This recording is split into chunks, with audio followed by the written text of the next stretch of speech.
কিছু ভাইয়েরা এখানে মাছ মারতেছিলেন, তো তারা কতগুলো মাছ পেয়েছেন চলুন দেখি। শুনলাম অনেক মাছ পেয়েছে তারা। মাশাআল্লাহ, এগুলো সব শিঙ্গি, দেশি শিঙ্গি না? ও মাই গড, সেই লেভেলের মাছ। হ্যাঁ,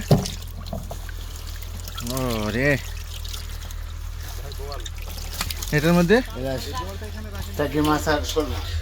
টাকি আর শোল, প্রচুর মাছ তো ভাই। আরো মাছ পাই, মাছের গাড়ি যে বোয়াল মাছও তো আছে এখানে। হ্যাঁ, ওই বোয়ালের ভিতর দেওয়া আরে বাইম মাছও তো আছে। মাশাআল্লাহ, সব রকমের মাছ আছে। ওয়াও, এই দেশি বোয়াল খাইলে শরীরের ব্যথা ট্যাথা সব ভালো হয়ে যাবে। এটাই বাস্তব। এটাই বাস্তব। এই যে তোমার পাশে একটা হ্যাঁ হ্যাঁ, ও, মানে ব্যাটাক দিবেন তাই? হ্যাঁ, এটা আহ, দেওয়ারের বেটা। আচ্ছা, দেওয়ারের বেটা। বোয়ালের মুখের মধ্যেও মাছ নাকি? খাইতে লেগে বেঁধে গেছে। সত্য বাবা।